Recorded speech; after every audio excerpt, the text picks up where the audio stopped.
About several exhibitions of his that are all happening contemporaneously. The first one being the exhibition here at the Dr. Bhau Daji Lad Museum, which is titled Fieldnotes, Tomorrow Was Here Yesterday, and the exhibition at the Art Institute of Chicago, which is titled Public Notice 3. Both of these are exhibitions that in a way are completely idiosyncratic in that the art is not just plopped in, selected by the curator, but instead very carefully pulled together to fit a very particular context. Here at the Dr. Bhau Daji Lad Museum, it is a museum of the city of Mumbai, or city of Bombay. And in the case of the Art Institute of Chicago, there is a specific timing and a hearkening back to another time and a particular speech. So with that, I can ask Jitish to speak about both of those exhibitions. Thank you, Susan. The show at the Art Institute, as you know, opened last September 11th and is due to close this September 11th, which is 2010 to 2011 is when the show took place. And the dates of the opening and the closing are in some ways tied to the context of September 11th, but primarily to the context of 2001 being seen as a palimpsest overlaid onto the moment of September 11th, 1893, which was the first Parliament of Religions. The first attempt to create a sort of global sort of confluence of faiths in a sort of leap of imagination, which to my mind seems like a very like an act of foresight to locate possible future conflict within not nations but faith, because this is prior to the world wars and nations annexing each other and the whole colonial moment, so in a sense, seen through the lens of September 11th, 1893, 2001 could be revisited with some other overlaid themes. And the primary filament that connects them is a speech that Swami Vivekananda, a religious leader from India, delivered at the opening moment of the Parliament in the very site where the museum stands today. So the building actually was where the Parliament took place, and then in an evacuated sort of space came the museum built within that structure. So in a sense, Public Notice 3 is really a confluence of date and site and overlaying context. And as I progressed with working on Fieldnotes, Tomorrow Was Here Yesterday, these notion of time and date and overlaying and tomorrow becoming yesterday and yesterday becoming tomorrow, and the interplay of past and future and present, as you pointed out very interestingly with Nietzsche's notion of eternal recurrence, which is a text that I find very fascinating, and I'm so happy that you brought it up in our earlier conversation. Seems like the closest kind of parameter to look at what I was doing within this space, to visit a space dense with a historical past, but also a space that has gone through several layers of reincarnation, one which I'm currently in the process of researching, because in a sense the show has been planned as an extended laboratory, as an ongoing project, not complete when it opens but only complete when it closes.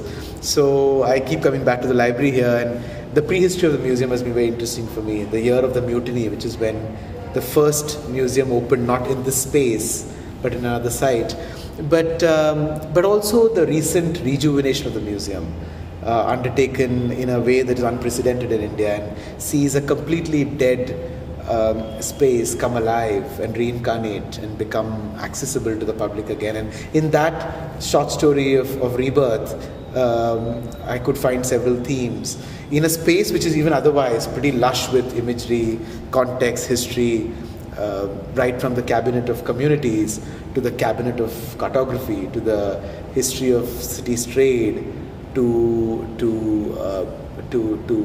skills, artisanal skills. And I think all of these became areas to work within. Can I ask you, for an artist to really infiltrate the institution in a way that possibly erases their own ego.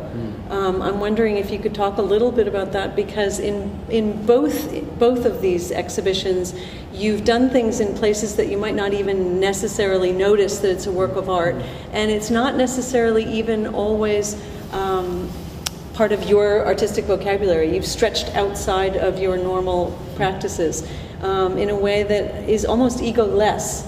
And I'm just wondering if you can reflect on that. I mean, you're almost dispersing yourself within the institution in a very selfless way, but yet it's a huge contribution to a dialogue. I think it all begins also with the invitation. I mean, the invitation, all invitations should ideally be selfless, So, and all responses to institutions should also be a diffusal of egos, or whatever. I mean, whatever that means. And and in an interesting and humble way, when it comes to very rich, high stimuli territories, laden with layered sediments of context and meanings, there's no more generative way to engage with it than to begin a participatory dialogue with all these contexts. And the encyclopedic context of the Art Institute allows several sightlines to view Public Notice 3 from the corridor of Tibetan history to the European modernism, where you see it from another corridor and it means something else. Or in a space such as the Bhau Daji Art Museum, the city in its early moment of mutation is captured through very interesting viewfinders. One of them being the colonial viewfinder, which is also very interesting, and that's also something that one thinks about and touches about, touches upon, and then to also revisit the engaged aspects of one's own practice, and what one has been invested in some ways as themes for close to a decade and a half, 2 decades, and to see those notions cross-pollinate with the possibilities, and I might add infinite possibilities that a space such as this throws out. So in a sense, it becomes also a moment of pulling back and distilling your responses, because it's any vitrine, if looked at for any prolonged period, begins to germinate an artwork, and then this within this larger emergent crop of possibilities that grows in your brain, you try to distill a pathway through which attention could be then drawn to all the things that stimulated you to think about this germane idea, rather than the germane idea in itself. Which is why when you walk through the show, much of the contents aren't flagged. Really, there is no spotlighting of certain objects which tell you that this is an artwork and this is not. And in a few instances, the light has been used to obliterate certain other experiences within, which actually is a much more subtle thing which I didn't speak about when we spoke earlier.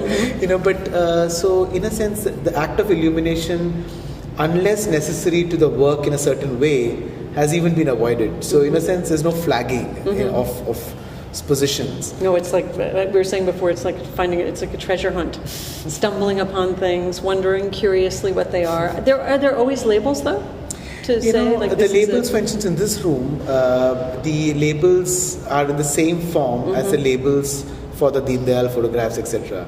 So we've sort of merged the label format to be the same as the format of the labels in the room. So the vitrines carry labels the way the other vitrines carry. So and at the Art Institute, basically people stumbled upon the work without needing a label because there were illuminated letters on the stairwell. That's right. And what, again, with that instance, and the Art Institute was very kind in participating with me in the desire to not provide excessive content. And so, in a sense, the information's pushed to the sides so that most people would at least enter the space of the grand staircase as a kind of activated thoroughfare. For people who knew this without the lights, have just seen 60,000 light bulbs saying a story.